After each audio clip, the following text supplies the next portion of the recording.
K-팝에 이어 이제는 K-뷰티의 시대. 트렌드를 선도하는 한국의 부정선거. 그런데 워낙 상상조차 하기 힘든 일이다 보니 믿기가 쉽지 않죠. 게다가 언론이 일체 보도하지 않기 때문에 더더욱 그렇습니다. 부정선거를 부정하는 벌레라는 의미의 부부충. 이들은 결정적인 증거를 보여줘도 믿으려 하지 않는 자들입니다.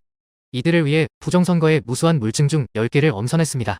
현실 탐욕 캐릭터 까뿌까 까뿌까 까까까까까까까까 또가 배춧잎 투표지.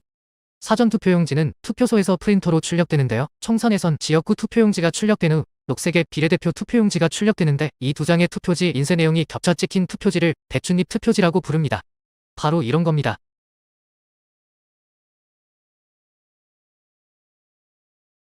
부부충들은 이미 선관위가 해명까지 했다며 애써 진실을 외면하려고 하지만 선관위의 해명이라고는 사무원이 이렇게 해서 생겨난 일이란 구차한 변명이 전부입니다. 그리고 설령 투표지를 든 사무원의 손이 빨려 들어갔다 치더라도 선관위 매뉴얼에 따라 재발급을 하면 되므로 이런 투표지를 교부할 이유가 없습니다. 또한 비례대표 투표용지의 녹색은 노랑과 파랑이 합쳐져 만들어지는 색깔입니다.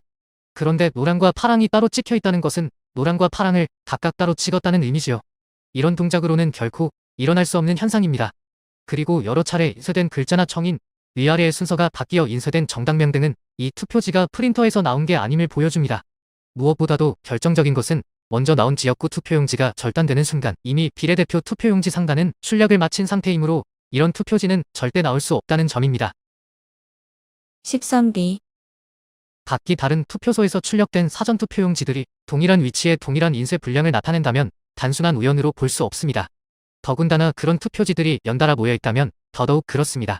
이들 투표소에서 출력됐어야 했을 10장의 투표지에 동일한 위치에 동일한 인쇄 분량이 있고 게다가 10장이 연속으로 나왔습니다. 선뿐만이 아니라 이런 작은 분량도 동일 위치에 동일한 형태로 나타납니다. 관리관 도장이 다르다는 것은 투표지의 출력 장소도 달라야 한다는 뜻인데 이런 동일한 패턴의 인쇄 분량은 이 투표지들이 가짜임을 말하고 있습니다. 쌍둥이 투표지. 방금 본 13B와 유사합니다. 이 두 장의 투표지 역시 출생지는 다르지만 동일한 위치에 동일한 두 개의 반점을 갖고 태어났습니다. 참고로 이런 얼룩은 사전 투표지를 출력하는 잉크젯 프린터에서는 생길 수 없고 토너를 사용하는 레이저 프린터에서 나타나는 불량 형태입니다. 자석 투표지. 2020년 총선 때부터 2025년 대선 때까지 빈번히 발견되는 위조 투표지입니다. 유권자는 한 선거에 한 장의 투표지만 교부받으므로 절대 나올 수 없는 현상입니다. 정전기 때문에 붙었다는 선관위의 해명은 잠시 후에 보여드릴 형상 기억 종이와 더불어 블랙 코미디의 압권입니다. 여백 이상 투표지. 한쪽이 잘린 투표지 가능할까요? 사전투표용지 발급에는 오래전부터 일본 앱손의 라벨 출력용 잉크젯 프린터가 사용되어 왔습니다. 이 프린터에는 용지의 좌우를 견고하게 잡아주는 가이드가 있고 잠금 장치도 있습니다. 모든 투표용지의 폭은 일률적으로 100mm이므로 선관위의 교육용 동영상을 보면 만일을 대비하여 잠금 장치를 아예 접착제로 고정시켜 놓은 상태로 사용하고 있음을 알 수 있습니다. 이런 프린터에서 이런 투표용지가 출력됐다고 주장하는 선관위를 앱손은 당장 고소해야 합니다. 신권 투표지. 대부분의 사람이 접어서 넣은 투표지는 개표장에서 다시 여러 사람의 손을 거칩니다. 그런데 갓 발행된 신권 지폐처럼 빳빳한 투표지는 누가 넣은 걸까요? 선관위 말대로 형상을 기억하는 종이라면 이 접힌 투표지들은 또 뭘까요?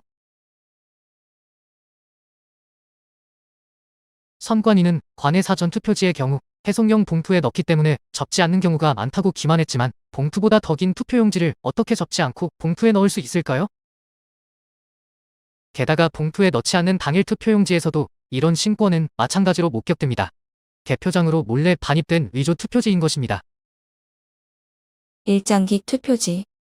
사무원이 만년도장 찍는 법을 몰라서 한 투표소에서 1000장 넘는 투표용지에 이렇게 날인했다는 게 믿어지세요?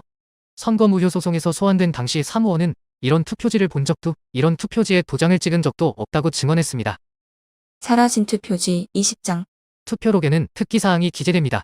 경기도 파주 금촌이동 투표록에는 실수로 날인하지 않은 투표용지 20장에 대해 사무원이 남긴 기록이 있었으나 선거 무효 소송 재검표 때 이런 투표지는 한 장도 나타나지 않았습니다. 왜일까요? 재검표를 위해 투표함이 통째로 바꿔치기 됐음을 짐작할 수 있습니다. 재단 잔여물. 매끈한 롤 용지에서 프린터로 출력되는 사전투표지에 재단 시 발생하는 이물이 붙어있는 투표지입니다.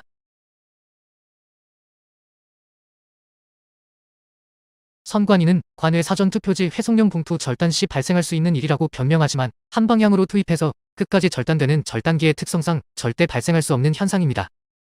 민주당 연속표. 개표를 하게 되면 이렇게 여러 후보의 투표지가 섞여 나오는 게 정상이지요. 그런데 민주당 후보의 표만 연속 나오는 광경이 자주 목격됩니다.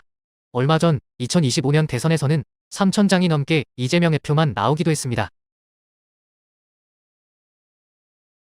선관위 매뉴얼에는 투표지를 개표기에 다시 투입하면 중복으로 카운팅되므로 그렇게 하지 말라는 빨간색 경고 문구까지 있습니다. 그럼 대체 이런 표들의 정체는 뭘까요? 진보 성향인 유권자들은 당일 투표보다는 사전 투표를 선호하는 경향이 있기 때문에 사전 투표와 당일 투표 간에 괴리가 발생하는 건 이상한 일이 아니라는 게 부부충들의 일관된 주장이지요. 2024년 총선 주요 정당의 비례대표 선거 사전 투표와 당일 투표의 득표율 비교표입니다. 사전 투표 득표가 당일 투표 득표보다 많은 정당은 이 3개 정당뿐이었습니다. 물론 셋 다 진보 정당이지요. 그런데 역시 진보인 심상정의 녹색 정의당과 이낙연의 새로운 미래의 경우 다른 보수 정당과 마찬가지로 당일 투표 득표가 더 많습니다. 진보 유권자 중에도 민주당 지지자 및 조국과 송영길 지지자는 사전 투표를 선호하는 반면 심상정과 이낙연 지지자는 당일 투표를 선호하는 걸까요? 이 둘은 부정선거 세력에게 버림을 받았기 때문에 조작의 혜택을 입지 못한 겁니다. 심상정의 경우 2022년 대선 때 단일화를 거부해 이재명에게 패배를 안긴 괘씸죄에 걸려 버림을 받은 게 아닌가 추측됩니다. 진보로는 더 이상 생존하기 힘들다는 사실을 깨달은 이낙연 역시 얼마 전 대선에서 김굴복을 지지한 바 있지요. 어쨌든 이 둘의 몰락 덕분에 좌파의 사전투표 관련 주장이 기만이었음이 재입증됐습니다. 미국에서 열린 부정선거 기자회견장에서 이재명을 윤간살인범이라고 저격한 모스탄 대사에 대해 왜 이재명은 꿀먹은 벙어리일까요? 사기선거는 팩트입니다. 언론에서 다루지 않는 오늘도 사기선거를 외치는 행렬이 끊이지 않습니다. 늦었지만 지금이라도 동참하세요.